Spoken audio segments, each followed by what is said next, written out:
here on DCFM 88.9. The Mayor of Dubbo, Matthew Dickerson, joins me right down. Good morning, Matthew. Good morning, Richard. Good to see you. Oh, hang on. Wait till I turn you on. There you are. That's better. That's better, yeah. So, a council meeting last night. It's actually, we had some people in the gallery last night, which was good to see. I imagine they were from the conservatorium. They were from a range of different organisations and a range of different people there, but I like seeing people in the gallery. Back in the old days, of course, we used to have people in the gallery, but now people can watch it online. They tend to sit at home in the comfort of their lounge room and watch it rather than actually come into the gallery. But it just feels a bit more like raw democracy in action when you've got people sitting there watching your every move and seeing who puts their hand up. I really like it. I am not happy with you. What have I done now? $70,000 of ratepayers' money wasted. Apparently, the conservatorium are moving into the carpet court building near the theatre. I've got no problem with that, but they're not paying rent, and they're getting peppercorn rent, and we're losing as ratepayers somewhere between $60,000 and $70,000 a year. Why did you agree to that? So this was a lot of discussion at council last night about this, but the final decision was by council was exactly as you said there. The carpet court building has got no tenant in there at the moment. So you've got an empty building there that could be leased out, as you say, maybe $60,000, $70,000 a year. But the conservatorium don't have a home going forward. The Department of Education... I understand that. They're losing their little infant school, the North Dubbo Infant School, or whatever it's the Dubbo Infant School. They've got to go somewhere. So, okay, they're going into the carpet court building. Why aren't they paying rent? I understand they've got something like $1 million in their bank account. They do charge people to go there for lessons, which is fair enough, and I understand they make about $100,000 a year. So why did council decide to give the conservatorium carpet court for nothing? So the decision was made based around the importance of the conservatorium to Dubbo and making sure the conservatorium's got a long-term future in Dubbo. The belief was that if the conservatorium had to pay commercial rate somewhere, whether it be in a council building or another building, then it would be the beginning of a slow demise of the conservatorium. How did they prove that? Well, based on the numbers they've got there, and you've talked about some of the numbers they've got there, most of those reserves will be spent on the fit-out. So they've done well to build up over $1 million in reserves.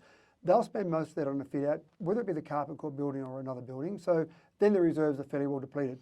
Yes, they made $100,000 last year, and they've been making good profits the last few years. Okay, so how long are they going to be in this building?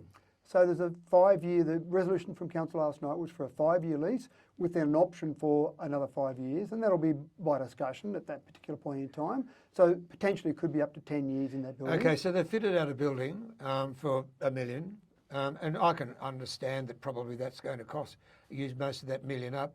After 10 years, council decided to boot them out. What then? So, I mean, they've got no future. They've got a future for 10 years, but after that, they've got no future. Well, hopefully they have got a future. And and just on the numbers there, the conservatorium have estimated that they would spend approximately $700,000 on a fit-out, and they do have a requirement. They've got to have a couple $100,000 in reserves. So if they get to the end of that 10 years, for example, then there's nothing stopping council at the time to continue them on there. But the big picture hope here, Richard, is that there's still completion to occur with the Greens, which is the old Dubbo City Bowling Club near the Western Plains Cultural Centre. That's still owned by the RSL Club, but there is a land swap deal going on with council with that one. Assuming council owns that, there'll be some work done on basically a master plan for that whole area. Now, part of that master plan may involve some type of music tuition facility. We're not talking about this happening tomorrow. We're talking about at least 5 years down the track, probably more like 7 or 8 years down the track, to basically build a state-of-the-art conservatorium potentially there, but a whole range of art facilities there, including a conservatorium. Now, we'll be looking for government funds for that, state or federal government funds for that. So if it gets towards the end of that 10 years, the hope is that there will be another custom-built home just for them to move somewhere into, or to move them into somewhere, potentially around there, around that cultural centre. Now, none of that's locked in, but at least they've got tenure for 5 years, potentially 10 years. A precedent's been set, hasn't it? So another organisation, say, I don't know, Arana Arts might want a building and a place. Can they come to council now and say, we want to pay a peppercorn rent for, say, moving into the bowling club for the next 5 years before you do other things with it? I mean, the precedent's been set, hasn't it? Did councillors realise what they've done last night? Well, I think that was part of the discussion that potentially was setting a precedent, but I think that the councillors realise that any application by any organisation, any not-for-profit, any charity, any good community organisation that comes forward to council will consider the application on its merits. We're a charity. You- We are a registered charity. So you can make an application if you so desire. And again, that's the process. Any organisation can come. But just because we said yes to one doesn't mean we'll necessarily say yes to everyone. Every application will be considered on its merits. And in this case, the merits for the conservatorium and the importance of the conservatorium. You are a politician. So you say no to the next one that comes along. That's going to hurt probably down the track your potential for being re-elected, as with any other councillor. And I can't see councillors saying, no, we're not going to say no to this because we mightn't get elected next time. I think I think our councillors are looking at a bit bigger picture for the long-term benefits of Dubbo. You have got councillors in there who are thinking about that already. I would be very disappointed if their focus was on re-election. And what I'm seeing, the behaviour I'm seeing from all of the councillors is they're focused on what's the best for Dubbo. And in this particular case, we're always trying to attract people to Dubbo. And when you look to come to somewhere like Dubbo, you're looking at a whole range of things. You're looking at what facilities are there, what educational facilities are there, what music education facilities are there. All right. Now, there was a good point raised last night in the debate, though, and I think this is relevant, that it is a bit of a case of cost shifting. The Department of Education has been providing a building to the Con of the Past, to Peppercorn Rent.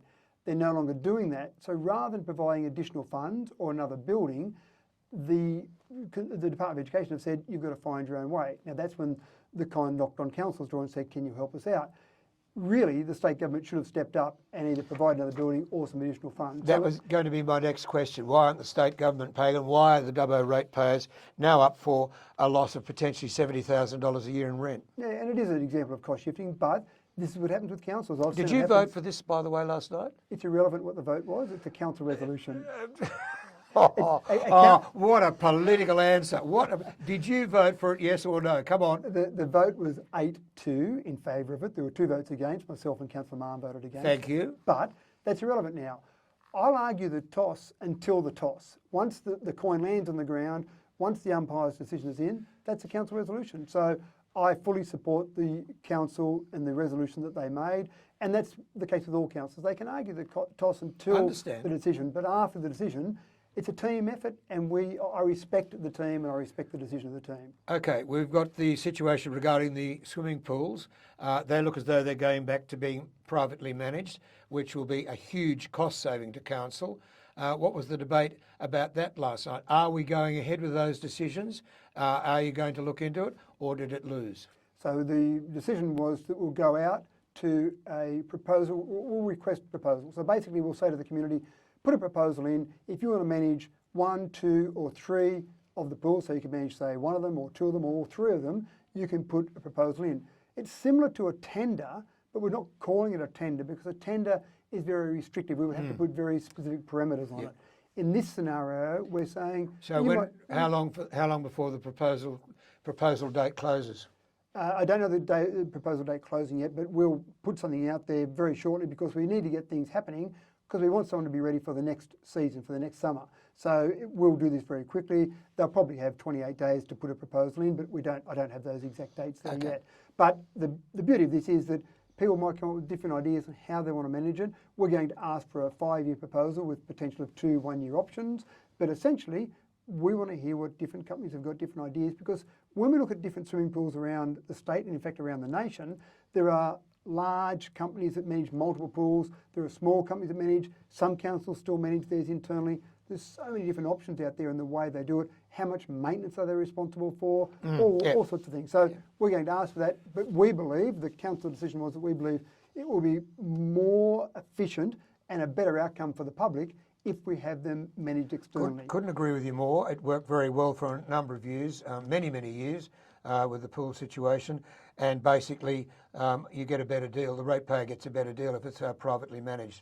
And I think that's a good idea. The budget is on display, I believe? Correct. So the draft budget went through last night. I'd encourage people to have a look at it. Now, it's big. There's hundreds of pages in there to look at.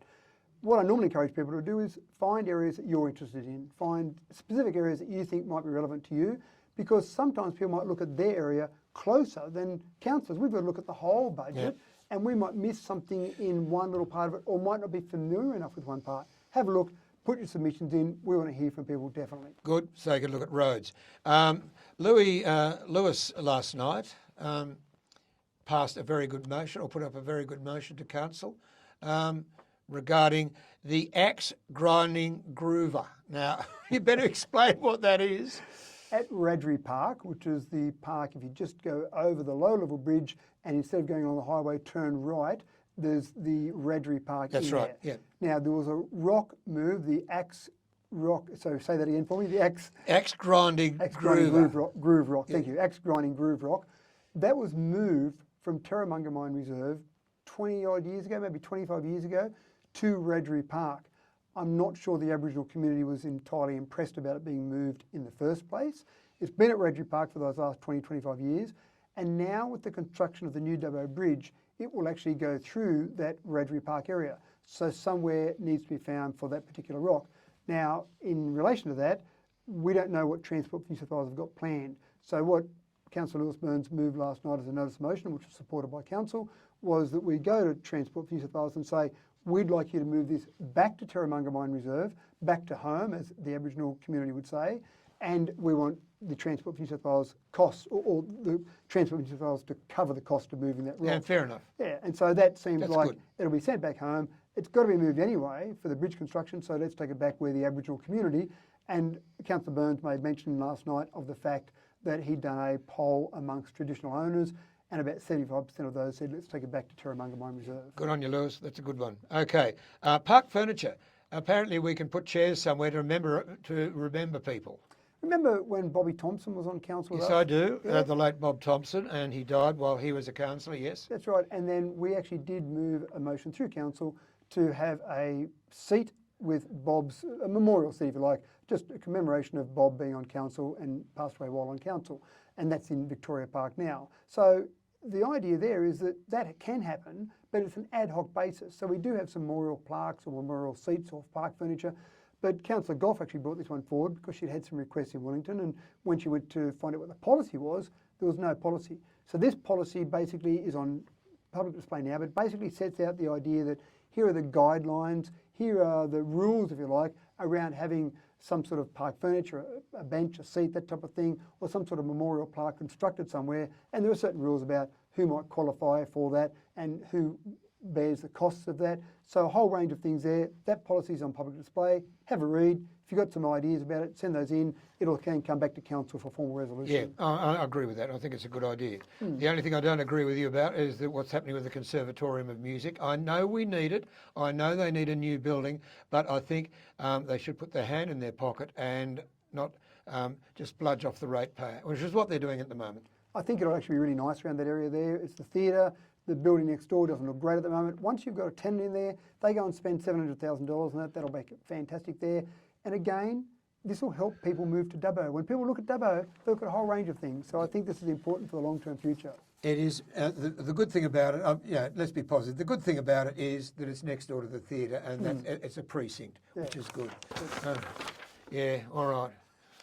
$70,000 will fill a few potholes, you know. And that's being a Philistine. But again, this is part of the challenge for councils. It's a prioritisation process. We have to prioritise money where we see it best used. And in this case, council decided that this particular $70,000 was best used for the con.